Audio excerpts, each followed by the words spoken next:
This week on Government Matters. The mobility environment is now the biggest threat vector, more so than the desktop environment. Federal agencies consider mobility a top priority, but they need to make it work with existing IT systems. We have an in-depth report.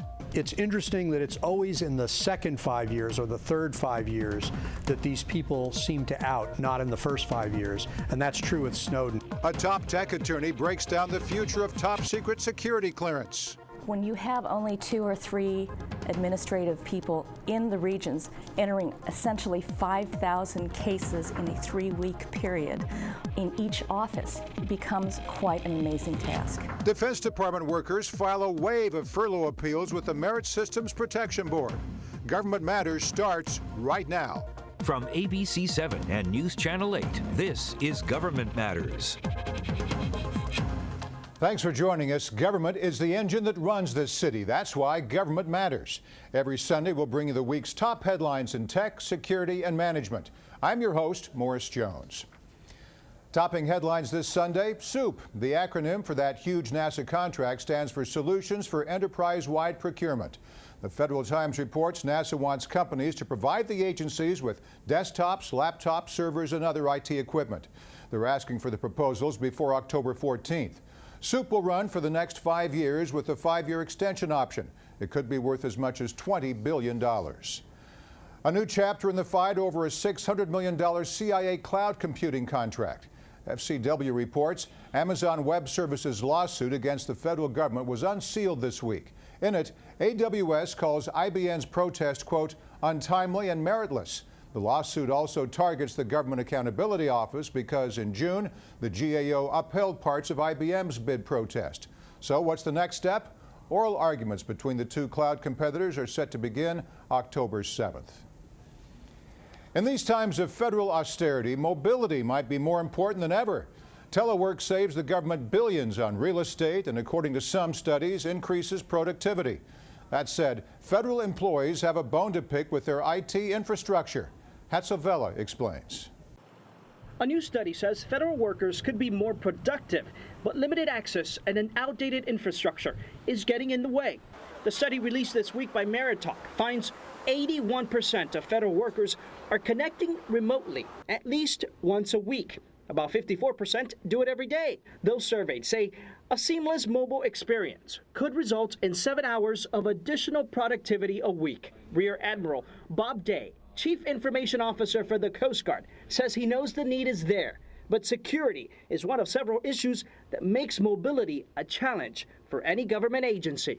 The mobility environment is now the biggest threat vector, more so than the desktop environment. Because why?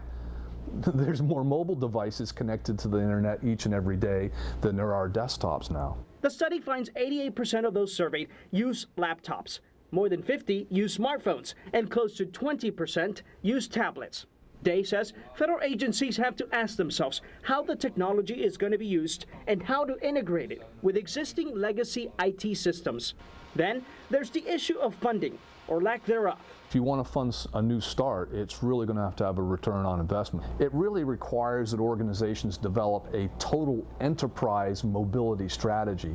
And that takes a lot of work, and not only that, it takes a lot of investment to be able to make that happen. He says the Coast Guard has been trying to stay ahead of the curve. We were one of the first organizations in government to go to iPhones and Androids. Already, more than 11,000 users connect remotely, and soon pilots will be able to use iPads to access secure information like flight plans, aeronautical charts, and manuals. The American-made app is compliant with security measures. We've already prototyped it. It looks great.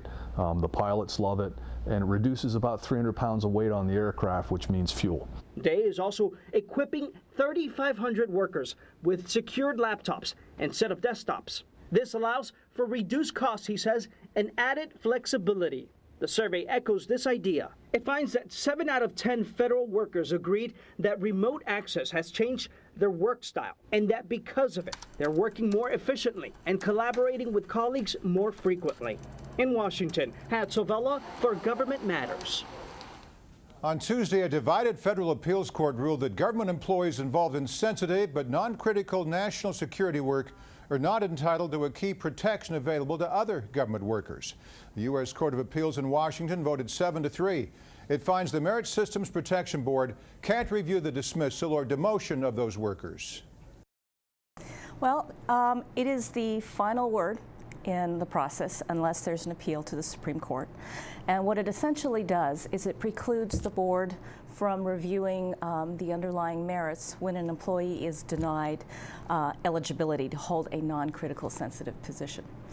And now it's in the hands of the appellants whether they want to take it forward or not. Later, more of my exclusive interview with Chairwoman Susan Grunman will update her agency's progress on 32,000 furlough appeals. The outgoing head of the Small Business Administration has chosen someone to fill her shoes. Karen Mills announced her intent to step down 6 months ago. This week, she selected Jeannie Hewlett, a former economic development official in Maine, to take over at the end of August. Hewlett will hold the cabinet-level position until President Obama nominates a new administrator. Another key appointment this week, this one in the world of federal contracting. SAIC appointed Samuel Gordy, a former naval intelligence officer, to manage the integrated systems group of their national security sector. The company says Gordy will lead a team of 3,800 employees. We'll turn from headlines to tech, straight ahead on Government Matters.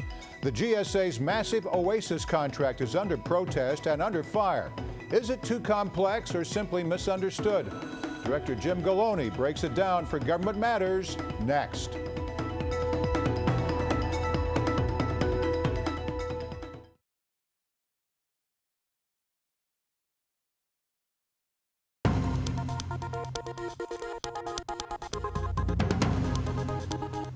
In Tech Matters, the OASIS contract. This month, the General Services Administration released 2 requests for proposals, or RFPs. The goal, reduce the duplication of contracting efforts across government. Over the next decade, OASIS will be worth tens of billions of dollars. For more, we turn to our guest this week on Government Matters, Jim Galoni, Director of the OASIS Program Management Office. Jim, there seems to be a lot of confusion about this contract. Break it down in plain English for us.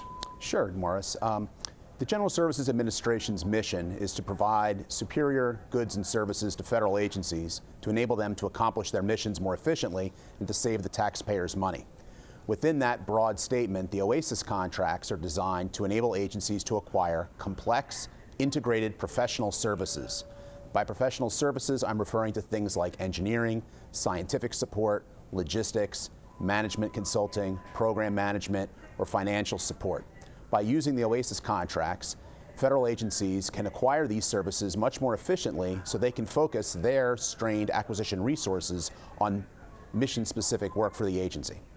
This week, you wrote in a blog post that the GSA is considering 2 competitors. Why and when will you make a final decision? We have 2 separate contracts in the OASIS program. One contract is being competed under full and open contract procedures, so any company is free to bid. The other contract is a 100% small business set-aside. That contract is exclusively designed to support small businesses so that agencies can meet their small business goals. So we'll be awarding a variety of contract awards to companies on each of those 2 separate contracts.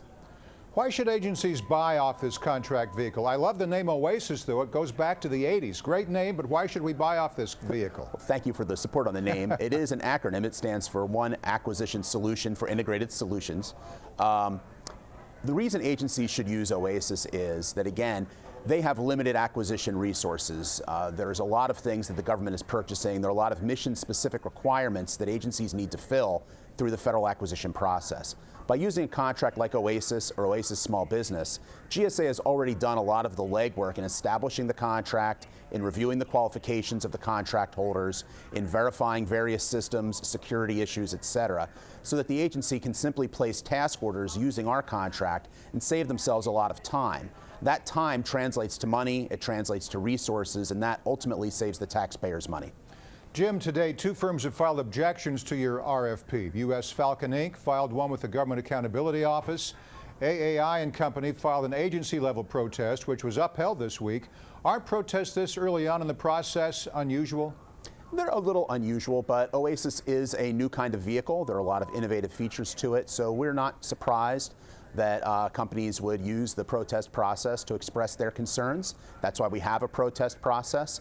We're very confident in our requirements. We're confident in the products that we've put forward, and we feel very certain that once the process goes through, that GSA's decisions will be upheld. But we'll go through that process as law dictates, and we'll see what happens at the end of it.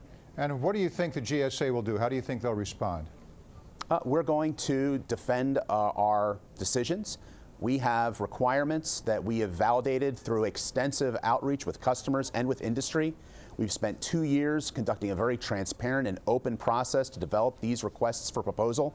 We conducted industry days. We had over 190 one-on-one sessions with industry. We had over a dozen working group sessions with customer agencies. We answered over 2,000 questions and responded to over 500 comments about these documents. We feel very confident that they adequately and thoroughly represent the requirements that the government has in the area of complex integrated professional services, and we feel strongly that the process will uphold our decisions.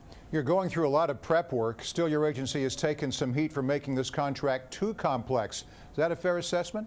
I don't think that's a fair assessment. We're acquiring, as I said, complex integrated professional services. This is not simple, nor should it be. I think someone once said that for every problem there is a simple solution that's absolutely wrong. And so there is some complexity to the process, but it's not overly complex. As I said, we've addressed thousands of questions throughout the process. We're preparing an amendment now which will address more specific questions related to the final requests for proposal. And we think that it's appropriate for the types of services that are being acquired. All right, keep us posted. Jim Galoni, Director of the OASIS Program Management Office. Thanks for being with us. Thank you, Morris. I appreciate the opportunity. We'll to turn respond. from tech to security straight ahead on Government Matters.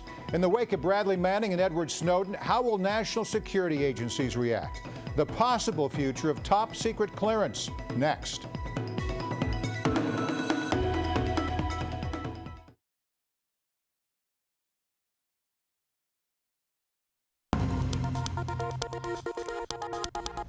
In security matters, changing standards for a top secret security clearance.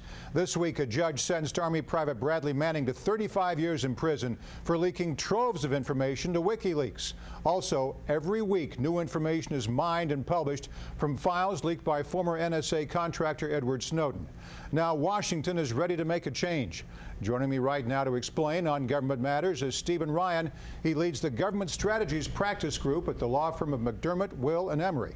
He's also a former general counsel to the U.S. Senate Committee on Governmental Affairs. Steve, I think the sheer volume of people who hold top secret security clearances might surprise people. Here's a quote from the Washington Post. As many as 4 million people hold top secret security clearance, of which 500,000 are private contractors. One reason for this trend is that the U.S. government has become so reflexive about classifying information. Should that number, 4 million, come down? Well, there's a lot of work to be done in the post-9/11 world, and I suspect that the long-term trend is not that the numbers will come down, but that the numbers will probably remain more static. They won't continue to grow at the astronomical rate that they've grown for the last 10 years. The clearance process itself is also being scrutinized. Some people say it takes too long.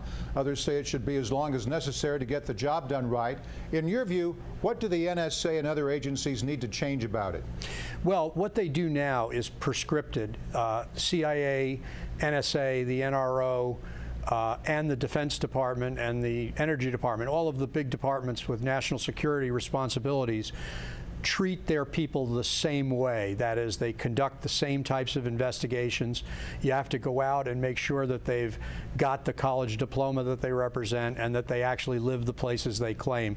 So the process is pretty much the same whether you're at a highly classified agency or one that even is less classified. Now, according to a recent survey, the defense community is not pleased with Snowden. ClearanceJobs.com finds 75% of people with federal security clearances think he harmed national security. In fact, 83% would not grant Snowden asylum. To me, these numbers seem low. It only takes 1 out of 4 million to compromise the clearance process. How do government networks prevent employees from going astray? Well, in the first place, the security clearance process does turn up people who are compromised. There's recently been a case in Hawaii where a fellow who was under a security clearance was indicted for information that started in his security clearance procedures. So it does work. However, as you indicated, one person like a Snowden can do tremendous damage. So, for example, the DoD just recently said no media that can take data out should be allowed at certain facilities. And these network administrators like Snowden, who are granted broad clearance, that there'd have to be two people acting in concert if they have that breadth of clearance. So there are workarounds that I think are already being thoughtfully put in place to address the problem of having a Snowden or a WikiLeaks case. Kind of like the old fail-safe in atomic bunkers where it takes two people with that key to arm the missile for launch. What surprised so many people, at least for me, is that Snowden was a private contractor. I thought these were career government people or military that had such high clearances. Apparently not. Well, there's about 500,000 people in the contractor community who appropriately have these kind of clearances. Obviously, it was abused in Snowden's case, and in retrospect, you can always tell you shouldn't have given it to Hansen, who was the FBI spy, and you shouldn't have given it to Ames, who was the Navy spy, or Snowden. But at the time that they were cleared, the procedures were followed, they were vetted.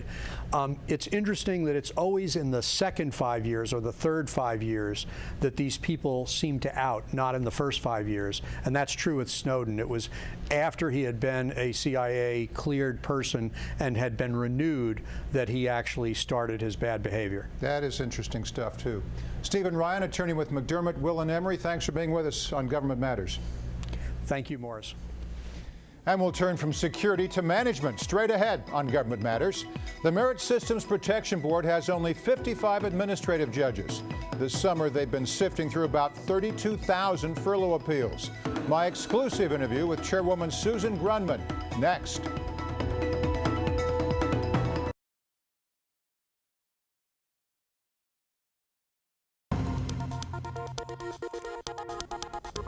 In Management Matters, the Merit Systems Protection Board. That tiny federal office has been hit with a wave of furlough appeal cases, now 32,000 and counting. How will they handle the volume? For answers, I sat down with MSPB Chairwoman Susan Grundmann. Each case that comes in is being processed individually. And what that means, the first step is the case has to be docketed and entered into our system. And docketing sounds like an administrative function, but we have to enter that person's information into our system so we can assign it a name, a number. And when you have only 2 or 3 administrative people in the regions entering essentially 5,000 cases in a 3-week period in each office, it becomes quite an amazing task. Tell me more about the nature of these appeals. Well, they're furlough appeals. The 32,000 are all exclusively furlough appeals, and the vast majority, I believe it's 98%, are from the Department of Defense. And it is the employee's statutory right to file these appeals if they've been furloughed for 30 days or less, and that's exactly what's happening now. The deadline for submission, August 8th, has passed. Has the workload slowed down? We seem to have peaked as of this week because that 32,000 figure seems to be holding steady. Could more be coming in? Possibly. We just don't know yet. Why are the vast majority of these appeals, 98%, from DoD employees? Well, it's really the law of averages. If you think about it, DoD has furloughed the most employees, so certainly the vast number will come from them. In previous reports, your office was investigating whether or not these cases can be lumped together and treated as class action appeals. Have you come to a decision yet? Not yet. And let me just make one clarification. It's not really a class action, in effect. It's a consolidation. Because in class actions, you have a one represented individual who serves as an entire class. Here, all these cases will be consolidated for a purpose of a hearing, but each case is still an individual case. There is some precedent to all of this, specifically the 1981 air traffic controller strike that we all remember. How does that compare to what you're doing now? The past is prologue, essentially. Back in the early 80s, we had about 11,000 claims within a 2.5-year period. Bearing in mind that those claims were from one agency for one significant personnel action. Now we have multiple agencies, and particularly in the case of DoD, you have agencies within agencies, all doing potentially different things. Again, looking back on the air traffic controller strike, we had 400 employees back then. We have half that amount now, doing 3 times the work we had back then. That's incredible, because in 1981 your office had to hire temporary staff just to keep up with all the appeals. Will that happen this year? Has it happened already where you've got to bring in more people? We are trying to bring in temporary staff just to complete the docketing process.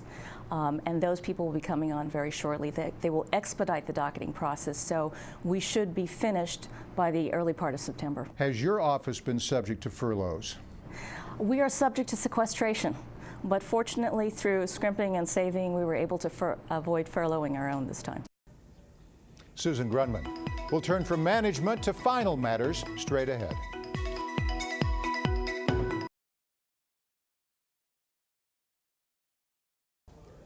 Now commentary. Here's Steve Vito of Sage Communications. The topic of government conferences was back in the news this week. The Washington Post reports the Postal Service's Inspector General will take a closer look at that agency's conference expenses. In government circles, the issue remains highly charged. Let's face it, egregious spending by some agencies, like that Star Trek parody, left an indelible impression. OMB issued strict guidance to agencies on travel and conference attendance. Now, many federal employees are cautious about attending any industry event. A group of senators got into the act last month by introducing the Conference Accountability Act of 2013. This bill will further cripple the government conference industry and erode the important role it plays. Conferences are an ideal venue to exchange ideas and best practices and foster working relationships among peers. Plus, they provide needed revenue to nonprofit associations and government media companies. In late February, then OMB Director Danny Werfel testified that a conference and travel spending is on its way down. Is a new law really necessary, or is it a knee-jerk reaction to a problem that's on its way to being solved? I'm Steve Vito. And I'm Morris Jones. Your week is filled with other matters. Save Sundays for us.